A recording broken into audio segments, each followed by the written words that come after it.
So, continuing where we left off in the Moses Hacmon deep dive series, it was part two of eating KFC, being fat, which was Trisha's video with Moses. Now, remember, not a whole lot went on last time, so I don't really expect much to go on this time, but let's dive in and see what this dynamic was like at this time. Remember, they had just recently got back together at this time, they had just broken up, they had just been apart for some weeks, and now they're back together in this video.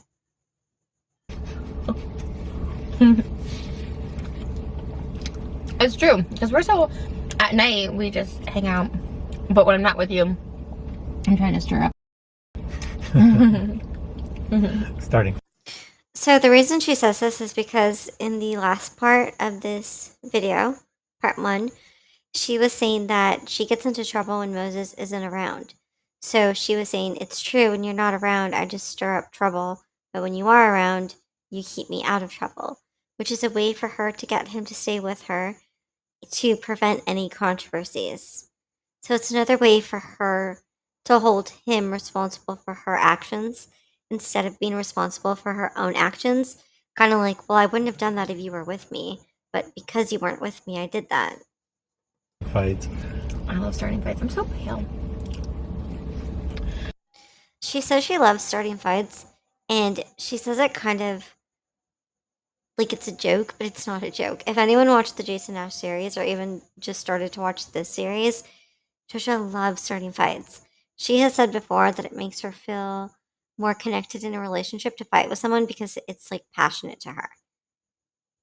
It makes her feel like the other person cares about her if they're fighting with her. Um, this is so good. So glad we did this one. I didn't have corn in so long. That's good for you, right? Actually, they say there's no nutritional value to corn, that it goes right through you. It doesn't even like digest in your body. It can be. There must be something. I mean, if you think about it, not to sound gross, but like you do, it probably doesn't break down. Do you know what I mean? But maybe that's just the skin of the corn. But Ew! I love how she was talking about like the grosser part, but the minute he says it, she's like, ew. I also love that they're literally eating fast food, like junk food, and she goes, well, the corn is good for you, right? Like, I'm pretty sure corn from KFC probably isn't the best to be eating if we're going to talk about eating vegetables to be healthy. But that being said, I don't think Moses particularly cares about being healthy. I don't think he's worried about his weight. If anything, he said he was trying to gain weight, so none of this is a problem. Sounds even worse.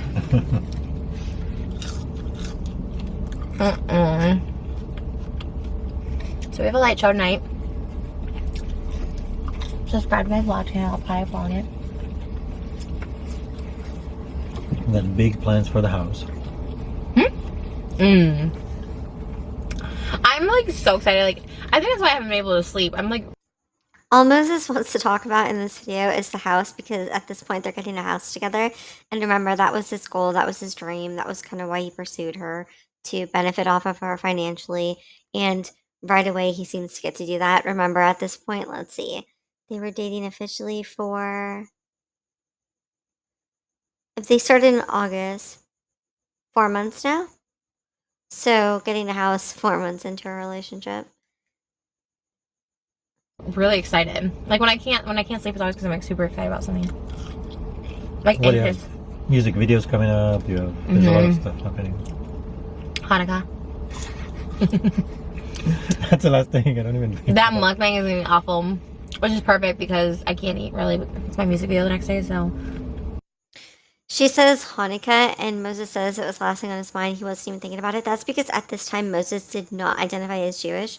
He said several times that he did not identify as Jewish, and she kind of forced it on him, which is why she would celebrate Jewish holidays with him and try to get him to do Jewish holidays, or it just, she wanted to be embraced in that culture, so she wanted him to be Jewish so that she could be Jewish by association. Like I said before, Moses only later identified as Jewish after Trisha got into some hot water and she needed to use it as an excuse for why she was mocking and appropriating the culture. So she'd be like, "Oh, my husband is Jewish," and then finally Moses just identified as Jewish, kind of to help her, you know, get out of the fire with it. What do you order? I have like, I told you I like gefilte fish. I have like, I mean, I've done so many of them. But that's just like Okay. Jewish. It's not Hanukkah food. Gefilte fish. Oh wait, there's like Hanukkah food. It's mainly the donuts. Oh, I'm kind of surprised that Trisha is surprised because her and Jason did a Hanukkah mukbang where I believe they got a bunch of holiday treats, like holiday specific food for Hanukkah. And so it's kind of surprising me that she's acting like this is the first time that she's hearing of any of this, when I'm pretty sure Jason introduced her to it when she insisted that her and Jason do a Hanukkah mukbang. I never had donuts. Those latkes, they're like Oh, I've had those. potato, hash browns, but there's on the sweet side. Here it is. I've done like 3 of them, but Curious. What is this? Oh my gosh. Get your dress. yeah, I have a little outfit for this year too.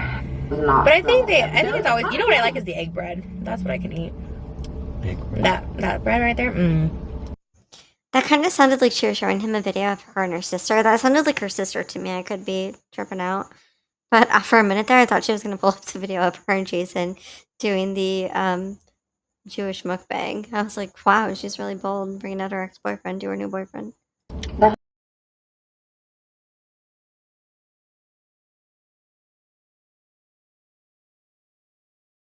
But then again, she did do that when her and Jason did a collab with Jean, right?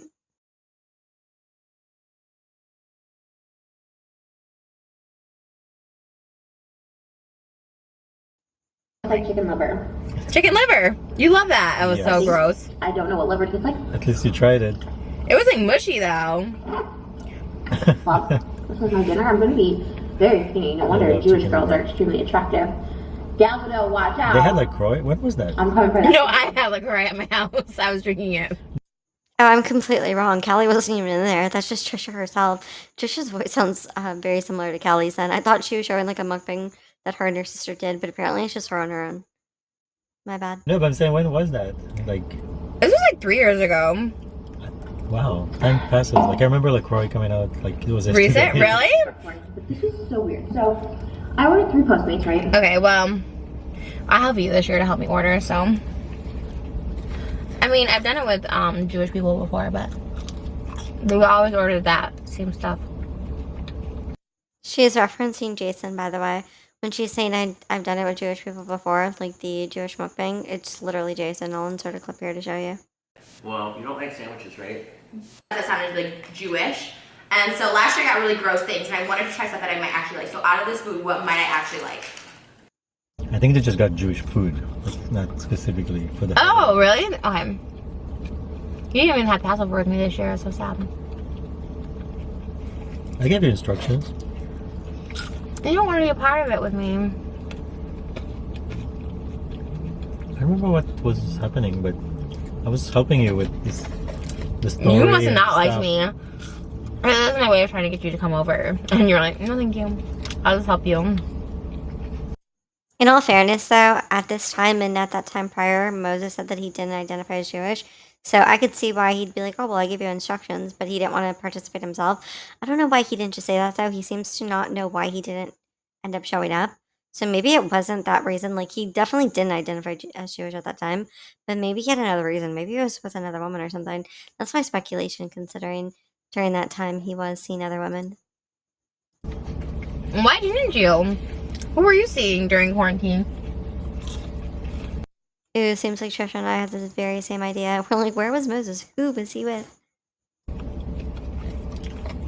No one, but I'm trying to remember what it was. Because I remember we talked, I sent you songs and stuff and things. He's like, I'm trying to remember what it was, aka I'm trying to come up with a lie or an excuse that you'll believe, but look at her face. She is not going to buy any lie or excuse.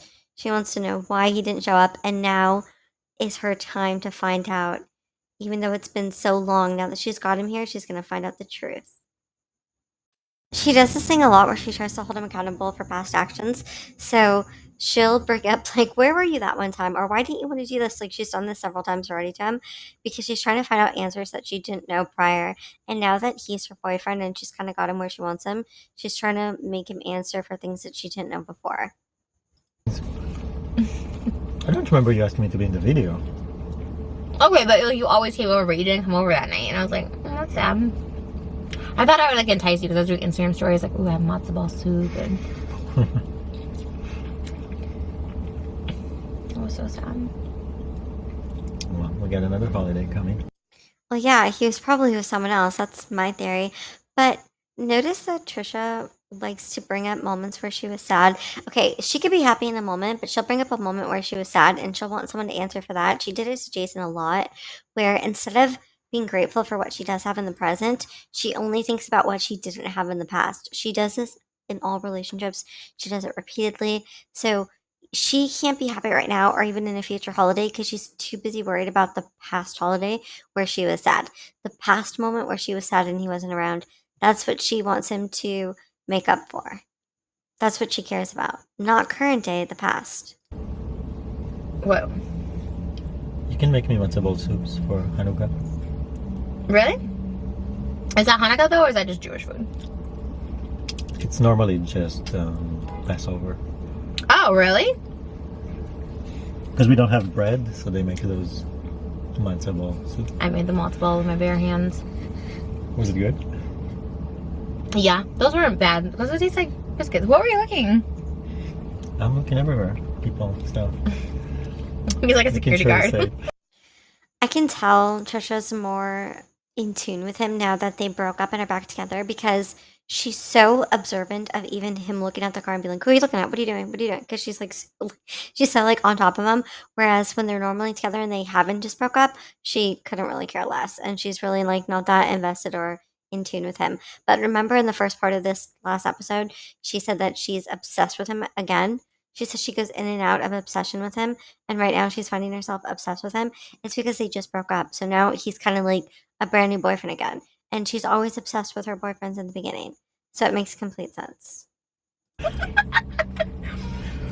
why I really fell in love with you. Security guard, his little office, oh not little, it's a nice office in our house. Will be like looking out to see if anyone comes into the property. So it's like a little security guard desk too. Sometimes I feel like you are my security guard. It is a big office. It's really nice. I find it interesting that every time she refers to him in some way, it's always like as an employee of hers. So she'll be like, "Oh, I feel like you're my security guard. I feel like you're my caretaker. I feel like you do everything for me." Like, I know this isn't the same thing, but she'll be like, "I feel like you're my dad." It's always in positions where he is responsible for her well being. So, but she puts it on every boyfriend she ever has, and she puts it on them like right when she meets them. She's like, "I want you to take care of me. I want you to caretake me. I want you to be my security guard. I want you to be my father. I want you to be everything." Like, it's a lot to ask of a person. But I noticed that she doesn't really view her partners as equals. She views them kind of as like employees who do things for her. So excited. Like, I can't wait. And I've seen hundreds of homes. This one is really special. We knew it. We saw this one like a while ago and we were like, this is it. And it waited for us. Seriously, because we saw. Special enough, by the way, you guys, special enough for him to get with a woman he isn't interested in, have 3 children with her, and marry her. That's how good this house was. That's how good success looked to Moses, that there was nothing that he wasn't willing to do to get it. Like I bring up all the time, like he said in his text message to that fan, he said he was going to use Trisha and collect child support. And mark my words, one day he will do that. But him getting the house, him getting everything he ever wanted, the fame, the success, the clout, that was all his plan from the get. That's why he cares so much about this house and why he keeps bringing it up. This is what he was always there for. Gain. That's what he wanted. Everything he could gain from her. He wasn't into her. He wasn't interested in her. He was interested in what he could get from her. Not so long ago. It's like a really good price. It's like such a beautiful house. Like, we got very lucky. Well, it's like they say, if it's meant to be, it'll be. With anything, I feel. Yeah. Relationships. Houses. Again, he brings up the house seemingly out of nowhere when she's like relationships, and he's like houses. Yes, houses, because that's what he was after. Well, in her mind, she was after a relationship. But she says things like, oh, if they're meant to be, they'll be about relationships. But unfortunately, she doesn't really behave that way. She tries to force situations in relationships, which is why they always end so terribly. Kind of like the Jason Nash thing, where when they met, she was immediately trying to force marriage, children, commitment, when they literally like within the first week. She did the same thing with Moses. Like that's why her and Moses broke up after like what, a month or so together, like not even official. He ran away because she started to try to make things more serious and because she ended up hitting him. So it'd be good if she actually practiced what she preached and believed in the fact that things will happen if they're meant to happen and you don't have to force them. Cars. Mm-hmm. Notice too, he says cars, all his are like materialistic things, whereas hers are emotional, like relationships. That's what she cares about. But he cares about the grander things in life, like the finer things in life, like houses and cars.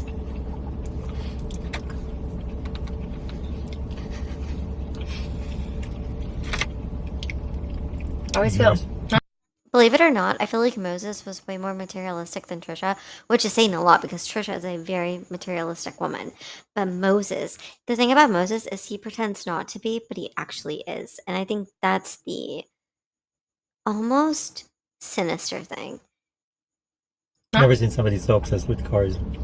Really? You more than me. Oh, I get like new cars every 6 months. Like that's always been my thing here. Like I've always gotten I got like a red Mercedes convertible, and like 6 months later I got an upgraded white one. And then I got the G-Wagon, then I got a Lamborghini, then I got an AMG, then I got the Macan, then So Moses says, I've never seen someone more obsessed with cars, you more than me, implying that he's obsessed with cars. Again, materialistic, cares about material objects. The thing about Trisha, though, is she's bragging about all these cars that she got, but the situations of how she got them is actually more interesting because a lot of these cars she actually just got to impress people. She would continually upgrade her car or what she had to impress those around her. Mainly the Vlog Squad members, David Dobrik. I believe she upgraded to 2 cars around him because she wanted to impress him. It's not that she loves cars, it's that she loves the attention that she gets in the cars. I got my Rolls, and I got the Bentley. I love cars. I don't know why. Like I'm not like a gearhead where I'm like, ooh, it goes so fast. Like I think they're pretty. I think they're fun. I don't know. You feel cool driving. Like when I have a cool car, I just feel like happy. Like that Porsche Macan, I was so depressed. It was so weird. I've never hated a car. Because I've loved all my cars like so much, and like for some reason that one I was just like, this is awful. And that's how I'm feeling kind of about my Bentley. Like not to be like whatever, but that's kind of why I want a Ferrari, because I was like, I feel like I've always wanted a red Ferrari with the classic. Because she wants the attention that a Ferrari would bring her. That's the thing. She likes the showy cars, the cars that will draw more attention to her. She feels happy when people notice her or people envy her. And that's why she loves cars so much, because she gets male attention through them and because she gets envy from them. People are envious of her when they see her in them. Like tan interior. Because my Bentley, I just don't like I still drive this car. Like the Bentley was supposed to be my everyday car, and now I'm driving this car. So now I'm like, this should be my everyday car, and then the Ferrari will be the fun car. Yeah. And then Jeep truck. Or Bronco. Which one do you like better? Because you said, he was like, you can't have 2 utility cars. It's like, why Because not? they're just 2 of the same. Both of them are a Jeep. You know, What if you need the Jeep truck one day, and I'm like, I need a Jeep truck too, so I should get the Bronco. Like we both need utility cars. What if we both have to lug something around that day? I Then don't what see that happens? happening. Yeah, I'm like, oh, actually, I need to pick up a tree. This car has more space than the Bronco. You would think that Moses was being rational and logistical about this, but I genuinely just think he was like, no, don't get 2 utility cars, get some showy cars. Because like I said before, I feel like he was materialistic and he wanted the finer things in life too, which is why he never tries to dissuade her from fancy or showy things that she wants, whereas Jason did, because Jason wanted her to save her money.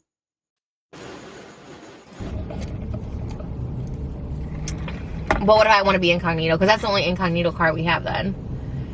Use the golf cart. I still feel like we need 2 incognito cars. I don't know. Let's see. I think Bronco and a Jeep. Anyways, we'll see what kind of space we have in the garage because we also need to make a gym down there. We really need to make a gym. I'll feel so much better. I feel just... We need space. I don't mind not working out or eating if I can work out. It's just like not working out and eating. So, 2 things here. One is that at the end of the day, Trisha's going to decide what she's going to decide. Moses really has no say, even though they kind of act like he does. Trisha's going to make the decisions that she makes. She's the boss at the end of the day, and she's going to come up with whatever she wants to. If she wants 2 incognito cars, guess what? They're getting 2 incognito cars. Secondly, I find it interesting that Trisha says that it's one thing to eat bad, but then to eat bad and not work out, it makes her feel bad. This is the thing that Jason would talk about all the time that people like flamed him for. Jason would just say, if we're going to eat bad, let's just work out so neither of us feel bad. But then when he would say this, she would get offended and her whole entire fan base would get offended on her behalf. I don't think that's fair because it's literally just what she's saying now. The way that Jason talked to Trisha is the way that she let him know how she felt. So Jason knew that she felt bad when she overate. Jason knew these things about her. And because he tried to cater to them and help her with them, he ended up becoming the villain because her and her fans painted it like, oh, Jason's just commenting on her food choices. Jason just doesn't like that she's fat and wants her to lose weight. When all along he was just catering to what she just said now. The fact that she doesn't feel good after she eats too much and doesn't work out. So we have so much to do in this new house. I'm overwhelmed for you. But it's fun. I'm glad you think that because I definitely don't. It's fun. Especially when it's your house. I think that's the best.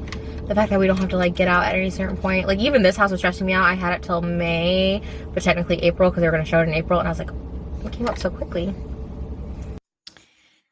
You can just tell that Moses is like so proud of the fact that they're getting this house together.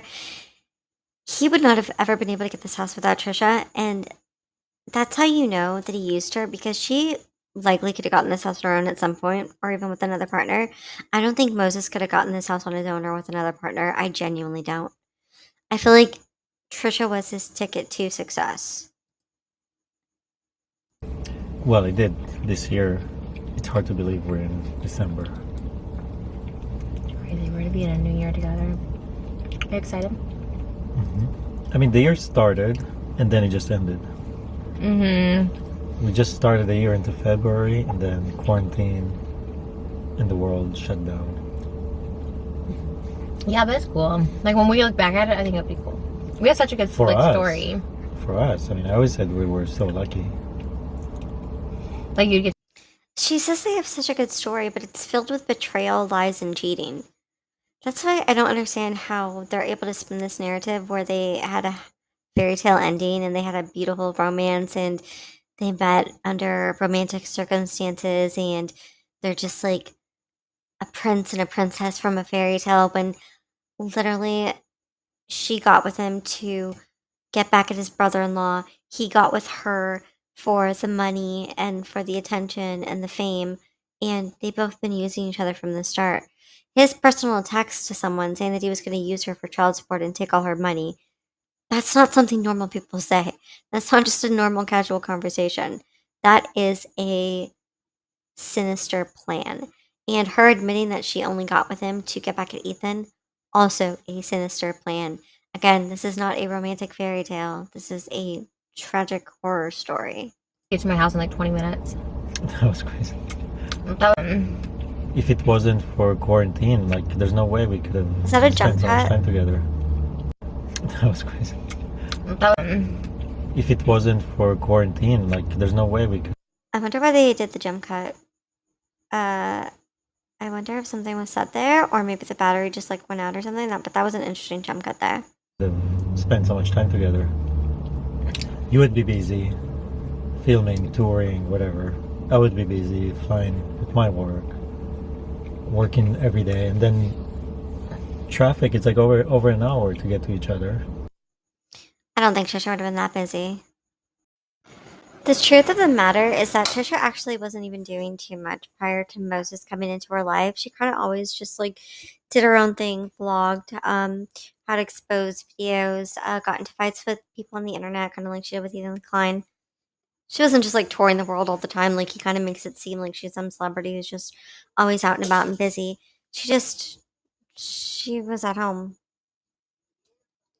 But I think if it wasn't for quarantine, he definitely wouldn't have got his opportunity to get as close to her as he did. Although I feel like she probably would have because she had her eye on Moses just like he had her eye on just like he had his eye on her. Yeah.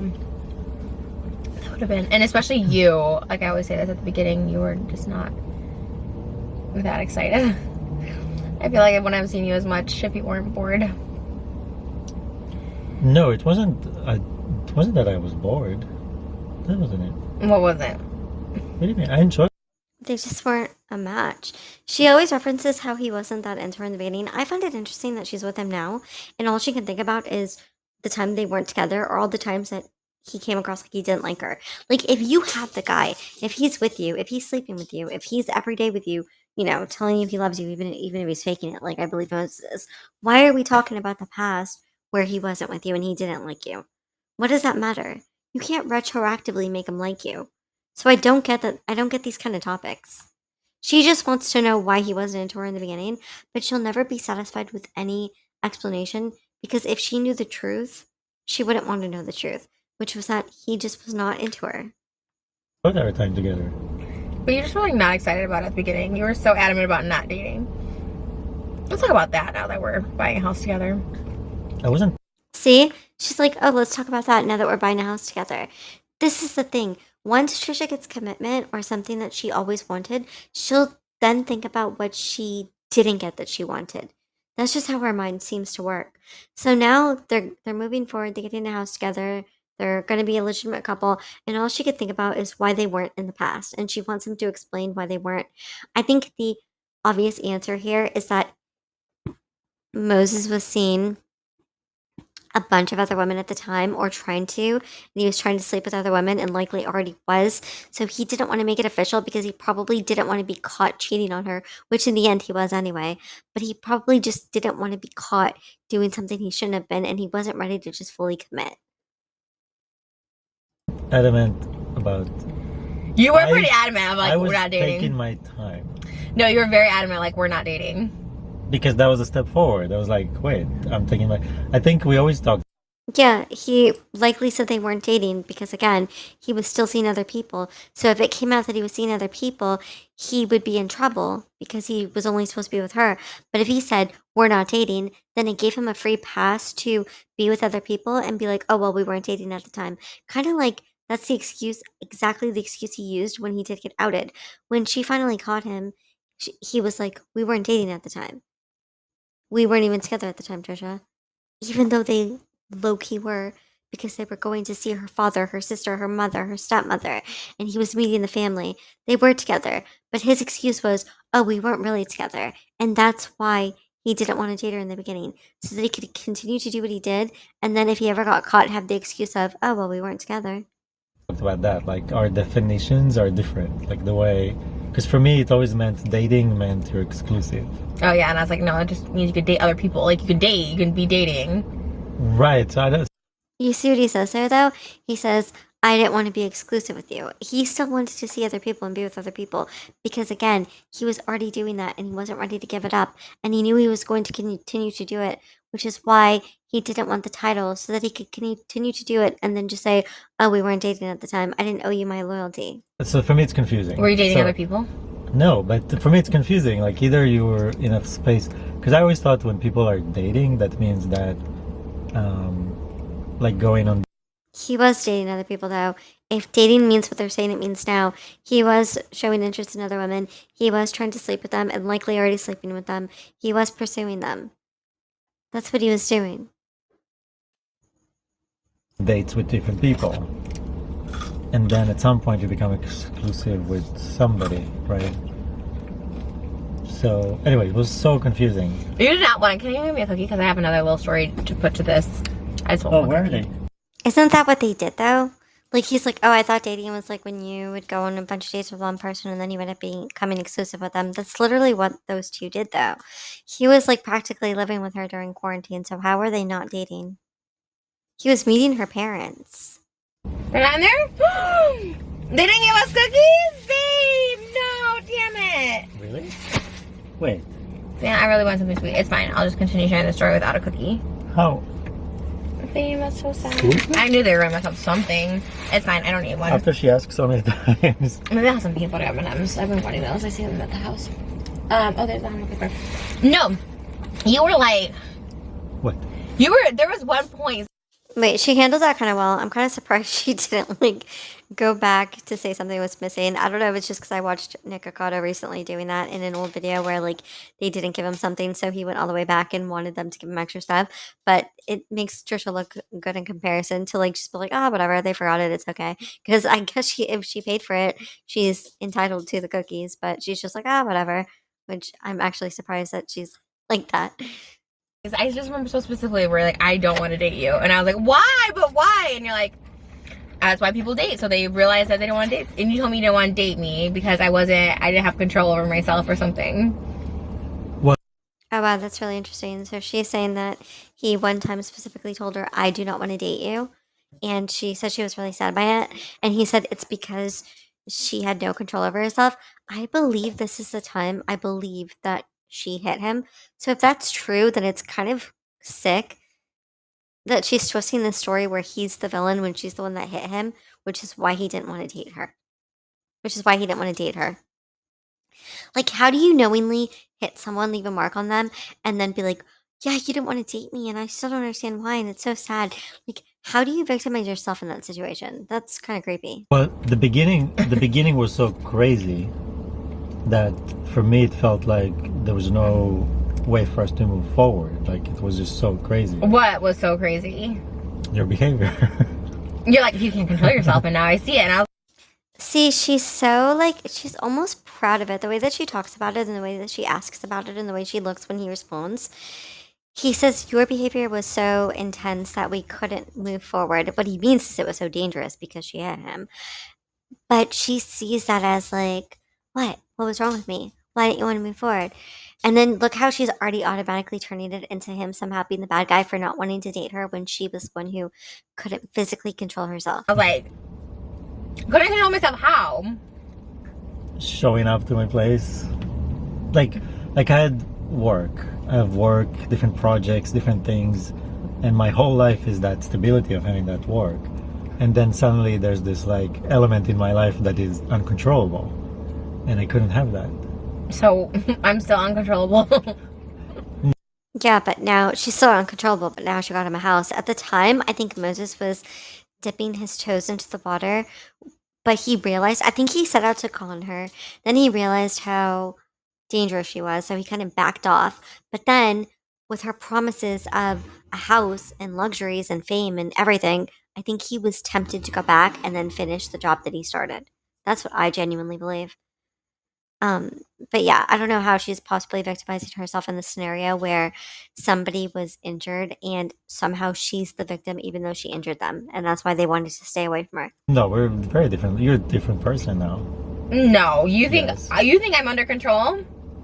Notice how he goes, oh, you're a different person now, because he's trying to justify why he's with her, because the obvious reason why he's with her is because she got him the house. But then she even goes, no, I'm not a different person. I'm the same person. Like, you think I'm in control now? I'm the same person. Like, she's outright telling him that she has not changed. She's the same person. She's just as dangerous as before. He's trying to argue that she has changed. That doesn't make any sense. You can't tell someone that they've changed. They would know if they've changed or not. And look at her. She's saying, no, I'm the same exact person. You just want to be with me now. I think she is low-key knows it's because he's getting the house. Like, she knows the reason that he's with her is because he's using her. She always had those doubts. She always had those fears. She knows they're true. That's why she kind of like holds his feet to the fire about it, but then kind of always lets him go because she's desperate enough to want to stay with him in spite of all that. No, you're a different person now. You're I not feel, like under anyone's I feel like control. I still mess up your life being uncontrollable with what I say. I feel like I'm always getting you in trouble. But that's a bit different than back then. So I think so I think like for you, before there's any commitment, there's a certain way you are. But then So, two things here, because what he's saying actually is weirdly true. But she says, oh, I'm still controllable. I still say things and get you in trouble and blah, blah, blah. He's trying to say, yeah, but you're not like hitting me anymore. I think that's the implication there, is that she's not doing that anymore. Even though I would assume that she is, considering she did to Jason, allegedly, from what we've heard from his ex girlfriend and Jason himself. But one thing I will say is Moses says, you're different when you don't have commitment. When you don't have commitment, you act more unhinged, just basically what he's trying to imply. Moses is saying that. Jason actually kind of implied the same thing. Trisha seems to while out, and then when she gets some sort of commitment or something from her partner, she calms down a bit. But that's not a good way to behave, because you can't just kind of terrorize someone into being the way that you want them to be, and then when they finally just surrender, you're nice to them. I feel like that's a toxic trait. I feel like he's trying to say like, "Oh, well, you've calmed down since I've gotten with you," but she hasn't really. She's just become unhinged in different ways. And I feel like terrorizing someone to the point of them finally surrendering is just, to be honest, horrific. Once there is commitment and we are stable, you're a different person altogether. That's true. So I didn't know that at the time. Like had no idea. So That's what I'm saying. Then he's like, "Oh, I didn't know that time, or I would have gotten with you." Like, her being that way makes the other person feel like if they just submit, if they just surrender, all the horror will stop. That's why I say it's a toxic trait, because you can't terrorize someone into doing what you want or being what you want and then just relaxing once they are. It conditions them to believe that if they just do what you say, then you won't hurt them. trying to get to that place, it was so messy. But then when we got to that place, suddenly it was like when we started, from the moment we said, like I said, okay. Of course, you said it. You had the control. Don't take it as an ego thing. Like the moment that I was on board 100% and ready to fully commit. I mean, of course he would have to say. Why? She's like, oh, of course you would to say, like, you're the one in control. It's literally 50-50. She can't just decide that they're together. She wanted to be with him. He didn't want to be with her. Then he finally did. It's a 50-50 joint effort. You can't just, like, people don't just decide, like, oh, we're in a relationship now, while the other person has no say. Of course he gets a say in it. Our relationship changed. For both of us. But it's not my fault that it takes me longer. For the record, just because you were ready doesn't mean I was. I was actually like, you know what, maybe not. He said it takes him longer, which is completely understandable and logical. The thing is that he wasn't being sincere about it. He really was just taking his time because he was sleeping with other people and doing other things, allegedly.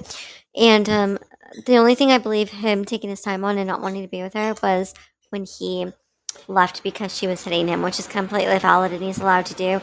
But notice that she's like, oh, well, I wasn't ready when you were. I was like, ugh, whatever about him. It's because she is kind of vengeful and petty.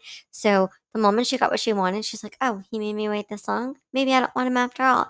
Like, even when he finally does what she says, it's not good enough because he didn't do it in the time frame that she wanted him to.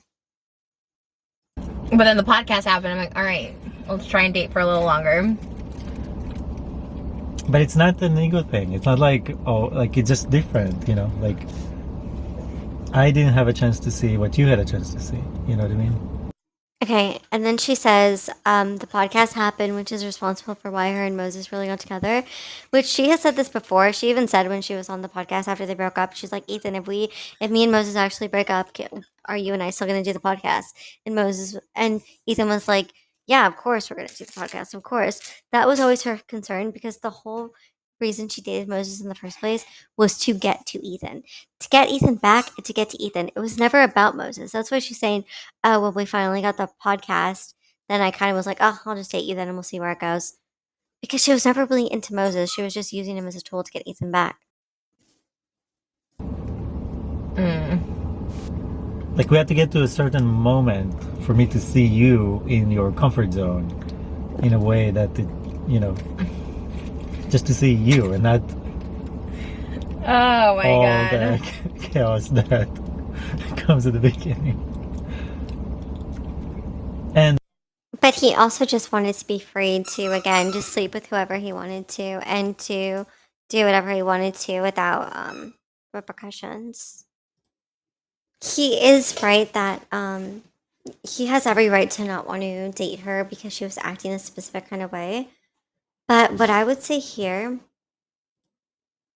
is I feel like Trisha acts that way regardless in every single relationship because somewhere along the line of her life, she came to the conclusion that relationships are only good if you're fighting, if there's quote unquote passion through fights, if it's chaotic, if she's crazy. She likes being known as like the crazy girlfriend. I genuinely think it's because she thinks of um that like myth that like crazy girls are better in bed and crazy girls are the best, and like I think she tries to play into that trope and that stereotype, and I genuinely think that that's why she like fully throws herself into it and why she's so giddy about it and brags about it all the time. And when I met you, What? you were just ending something, and you were just like, there was a lot of things that were still drifting into our space from things that happened before. You know what I mean? It wasn't like you were like, I'm single, I'm ready, I was single. What was ending though? Was it the Jason Nash thing or was it something else? Because I know she had a couple of things after Jason Nash. One was Jacqueline Hill's husband. Then she briefly had something going on with Aaron Carter during that time, which just seemed to be rug fueled. Um, but I truly believe I don't think Moses was like, oh, you weren't single at the time you weren't ready. I think it's because Moses wasn't ready. Moses was still interacting with other women and wanting to pursue other women. Like, even before Trisha, like, even like slightly before Trisha, he was with that young H3 fan who he was trying to pursue and who he was like trying to get on the H3 Bachelor show to be a contestant so that he could be with her. He was like fully into this girl. So it was him who had other things going on too. It wasn't just Trisha, but he tries to play it off like, oh, well, you weren't ready. Neither of us are ready. But really, it was like Moses wasn't. I wasn't dating anyone like I'm dating you. I'm saying there was a lot to clear out. Oh my god. No, I just thought something else. Like that's happening. The music video, I just realized like what was happening on that. Like you and anyways. Does anyone know what she was trying to imply or insinuate there? Because I don't. I kind of feel like she just zoned out. And That ship has sailed. I'm really sad about those cookies. Well, we can go back and get the cookies. It's right there. what ship has sailed, though? Now she seems like she's being passive aggressive and she's trying to punish him in some way by being like, that ship has sailed. Like, did she mean that she was going to have him in her music video and now she's not? Or what is she referring to here? I mean, but they're not that good. So I was thinking like, oh, my dessert. I guess it's not like the best place to get it. I don't really know where else. I really want something sweet, but I guess it's not going to happen today. We have your Reese's in the fridge. So random. Cups. You hate peanut butter, and I got the peanut butter M&Ms. This is another point of contention in our relationship. Why is that so random, though? All he did was mention a dessert that she could have that she has at home. Also, notice that she's like, another point of contention is this. Like, she just wants to hold him to something. Even though they're moving forward and they're getting a house and this is supposed to be like a monumental celebratory occasion, she's not ready to celebrate because she only cares about what she wasn't getting from him. And I feel like the further she gets into the relationship, the more she thinks about the past of it and how she doesn't know if she can really trust him, which is why she just broke up with him like a week prior to this video. But now let's hear her bring up another point of contention. Relationship is the peanut butter issue. He hates the smell of peanut butters, and I love peanut butter, and I can't just not eat peanut butter. Like I love peanut butter, especially peanut butter and chocolate. So I have to take my Reese's and have to turn over and eat them. I think you should be happy I don't eat your. That's true. We like different snacks, and he likes baked chips. But I feel like even if he didn't like it when she didn't, I feel like that wouldn't stop her from eating it. So I don't really know what the point of contention is. She's still going to do what she wants anyways. She's still going to eat whatever she wants. He's not going to stop her from eating.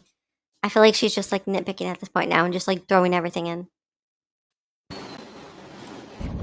It hasn't bothered me. I mean, it's not like. Like I say, bother.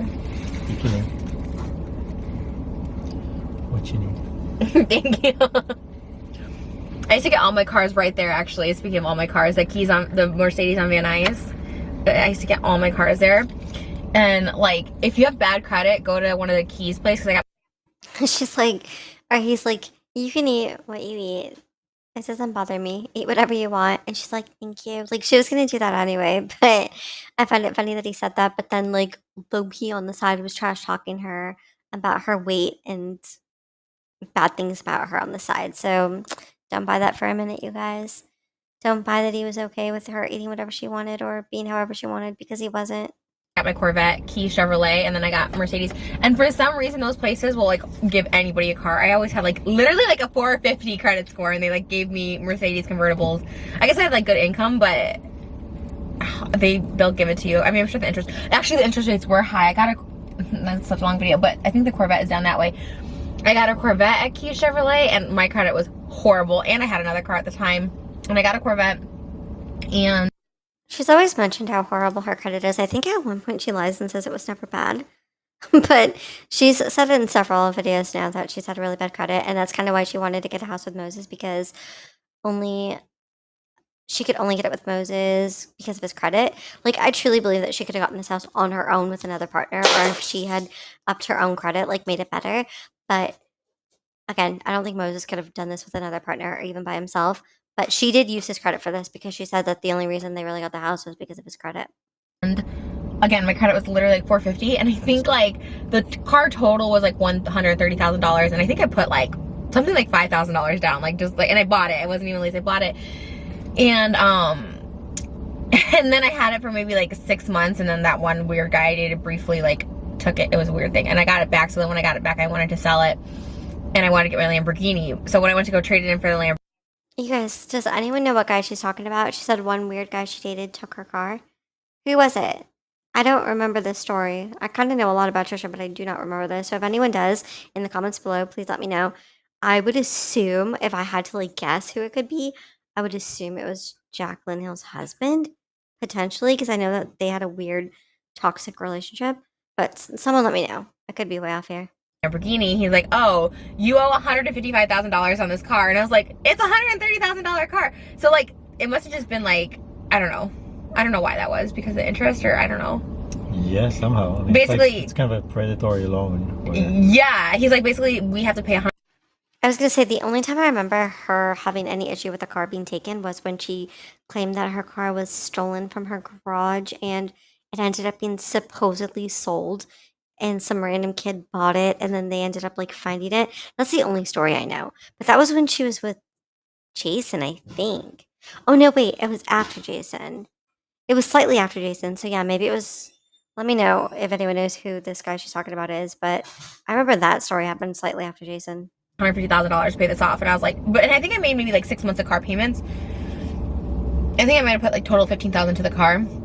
I was like, what? And luckily I found this really good guy. Well, he was whatever. A good sales guy that like paid it off for me, and then the Lamborghini I just owed like more money for it. But anyways, it's a mess. I'm better with cars now. I'm more responsible. I have better credit. I'll pay off my Bentley, and then I'll be it. I remember when I moved here, so just a few months later, I went and got a car. I wonder why she had such bad credit too, if she always bragged about how much money she had and always spent it. I wonder how her credit could get so bad with all the income that she had. Makes me wonder if she's like, well, obviously we kind of know she's irresponsible financially because she just kind of like spends, but I do wonder about that credit situation. Car, and I've never had a new car before, and I was shocked that I just walked into a Toyota, signed whatever papers, gave them really just maybe $1,000 or whatever, and drove off with a new car. And I was like, you don't know me, you don't know, like, it was crazy. Oh, wait, because you had like really good credit or something? Or just cars in general like that? I don't know how they gave it to me. Like, I didn't have history yet. I was here just for a few months. But, oh, you're a foreigner too. And you didn't have a citizen or like, Most of just being like, I got a car too. It wasn't just you, Trisha. They gave me a car too, and I just walked in, and it was they're making me want to walk in and go get a car and see if I can get one with the way they're talking about this. like you don't have a US anything? no, I was just a student here. Well, it's Toyota. But same thing, I'm driving a new car out of the lot, and I'm just like, how is this happening? Like, some places are like that. I think it's pretty easy in general to get a car, but after, when I tried to start getting cars outside of Mercedes, outside of Keys, like literally this year, that's why I went to like got a cheap Porsche, because I couldn't get approved anywhere. my credit has greatly increased. Because earlier this year, I couldn't get approved for even a cheap Rolls Royce. I couldn't even get approved for a Range Rover. In February, I tried to get a Range Rover and they wouldn't approve me, so. Oh, so she was kind of struggling with her credit there, huh? Because before she bragged about like everything she could get and everything she had, and like we just heard her brag about like what having like 10 cars prior. And she's like, "Oh yeah, I kept upgrading, I kept getting this and this and this," and now she's like, "Yeah, just this year I wasn't able to get so and so because I wasn't able to, or I wasn't able to get such and such because my bad credit." Like, damn, how bad could it have been? A lot can happen in a year. My That's credit for sure. increased. Right? I think about all that. I was like, that's so crazy. Well, I like how yours today with your hands folded and my hands also folded. You tired? A little bit. Saturday. Oh, I know. It's been such a busy week. Looks like you're being interviewed. Yes. I mean, it's been a busy week and they just carb overloaded on all that food, right? I'd be tired too. Next question. Next question. Well, cars are pretty easy to buy. I'm very excited to get our new cars. I like how she's like, I was like, you're being interviewed, and he's like, next question, but literally the whole like conversation has just been about her. The only time she's like quote unquote interviewed him or wanted to know anything about him was just in relation to her, like, why did you do this to me? Why didn't you like me? What do you feel about me? What didn't you feel about me at that time? In our new space. And a baby. Comes with a house. I'm so excited. Alright, well that's it. Follow me on TikTok at Trisha. So notice that she's like, we got cars, a house, and then she goes, and a baby, and he's like, yeah, it comes with a house. The thing about the baby is, I feel like Trisha always wanted a baby because she wanted to lock a guy down and get a forever commitment with him, and she thought a baby was the way to do that. But I don't think the baby ended up being what she thought it would be in the end. It kind of reminds me of when she begged and pleaded and demanded for Jason to get her a dog. And then when he got her the dog, she realized that she actually didn't want the dog. I feel like that happened every time she had a baby. When she had the first baby, apparently she realized that she didn't really like want to be a mother.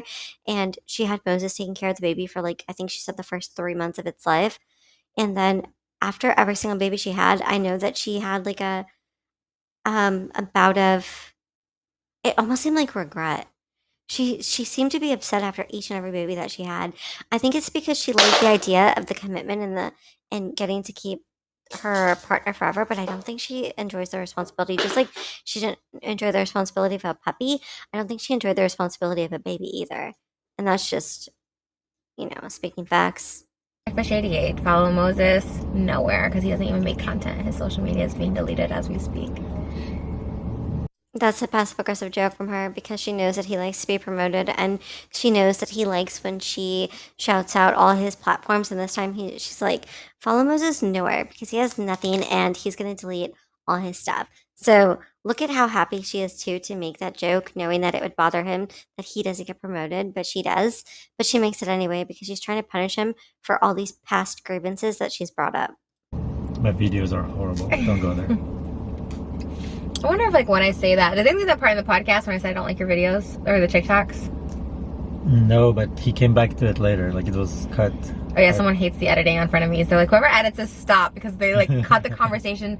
I don't really watch it back because obviously I was there, but like I guess they cut it really bad. I don't know.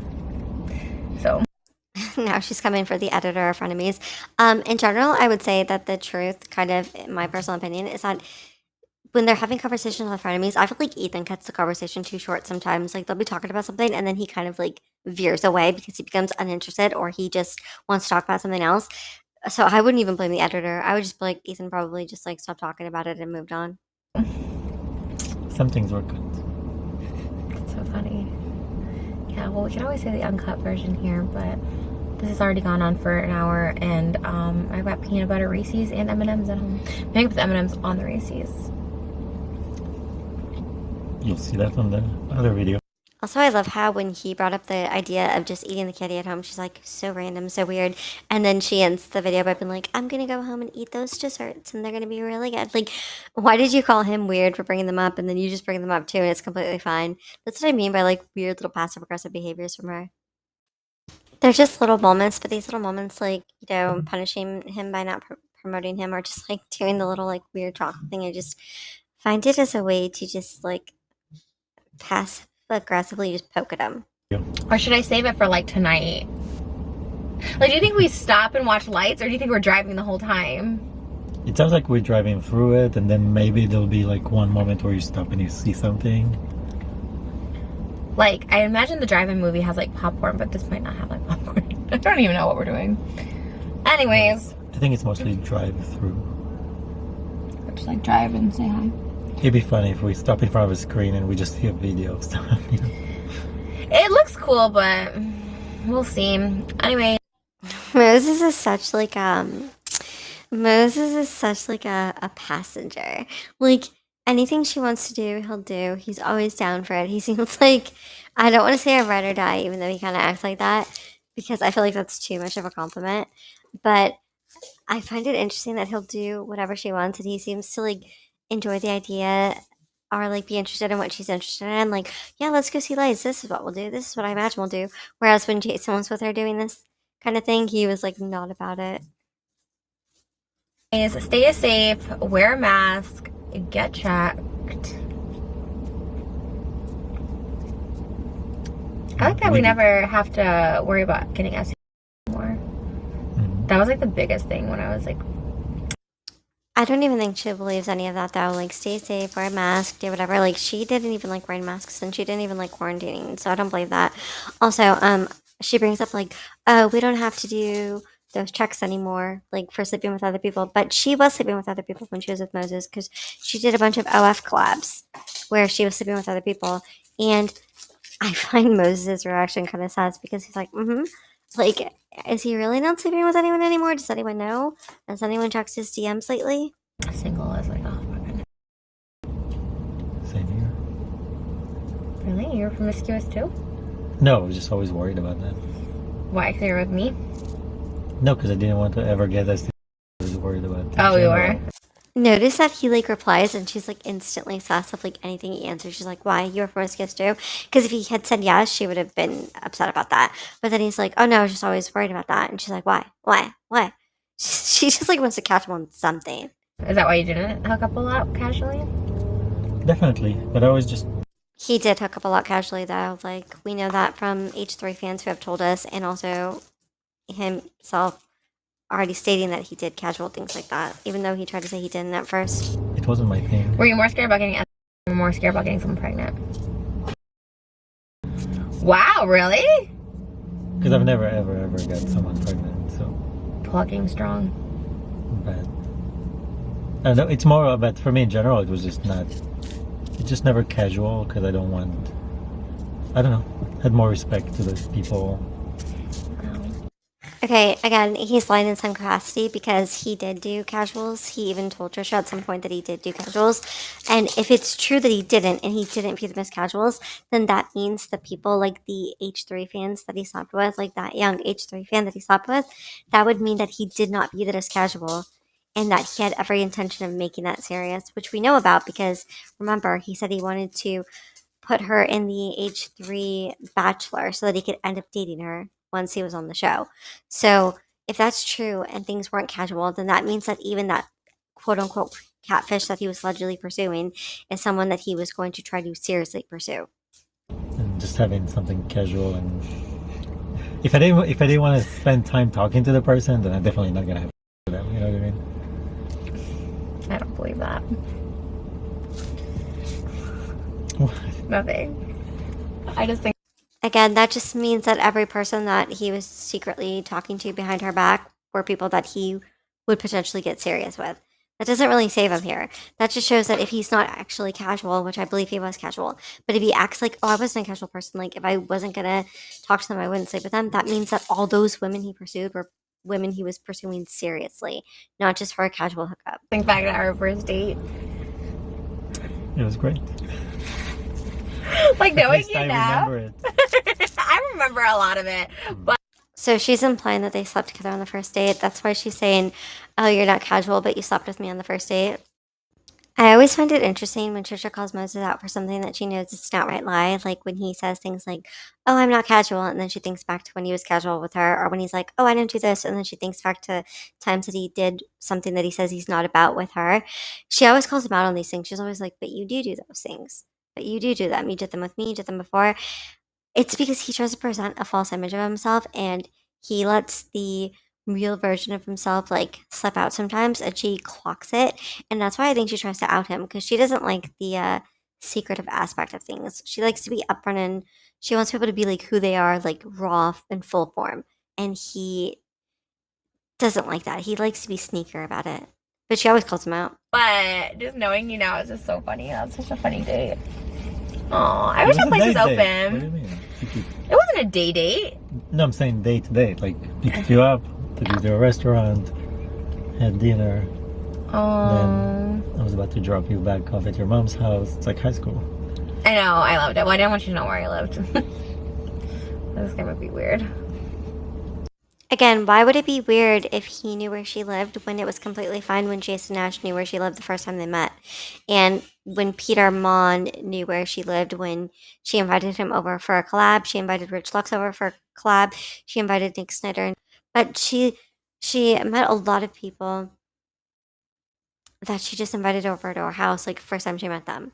Like, why was it okay for Jason Nash to meet her at her house, but not Moses? What was different about Moses? Like, I hope it wasn't how she just fears all people who aren't white. Because remember, she has said before, black men are scary, Hispanic men are scary. These are things that she has said. She always says, "Oh my god, I thought Moses was gonna hurt me. I always think Moses is gonna hurt me." She said that like throughout their relationship with her. I always thought it was weird, because why did she feel that way about Moses but never about Jason? Just struck me as odd and microaggressive. Oh, good times. Then I woke up in your weird. I'm gonna like, where am I? There's church music playing next door. I was like, ew, gotta go. So she said on their first date night, she went back to his museum and slept with him at his museum, and then she woke up in his museum. That's what she basically just said. And she's judging the location and what was happening at the time. Ugh. Did you feel blessed? No. No. Alright, guys, we're gonna go. Moses, anything else you want to say? Nothing. Bless you. I feel like, by the way, that was her way to be passive aggressive by being like, then I woke up in your museum and I was grossed out and I was like, where am I? I need to go. I feel like she's mad at him for these past transgressions and she's not over them. And this video, like these moments of her bringing it up, this is her way to punish him. They're getting a house together. They're moving forward. She should be happy, but she's not. Instead, she can only think of the negative, never the positive. Bless you. Okay, bye. Again, she criticizes even the way he says goodbye on video. Like, all she does is criticize this guy, and all she does is talk negatively and think about all the negative things about them. I think that she still really was bothered by what he did. I think she still was bothered by everything he said about her, and she wasn't over it, and she forced herself to be, and that's why it kept coming up and coming up and coming up. That's why she couldn't get over it, because she never had the time to. Because she kept forcing herself to get over it, to speed run through the relationship to get what she wanted in the end. That's why I feel like, partially why I feel like this marriage won't last, why the relationship won't last, because deep down, I think she still probably has these insecurities. And deep down, we know what Moses got with her for and why. But that's the end of this video. So stay tuned if you guys want to see the next one. I'm really eager for that one. And let me know what you guys thought about this one. Let me know what you agreed with, what you disagreed with, what I missed, what you caught that I didn't. Just let me know all of it. And let me know how you're enjoying the series. And stay tuned if you want more, because more is definitely coming.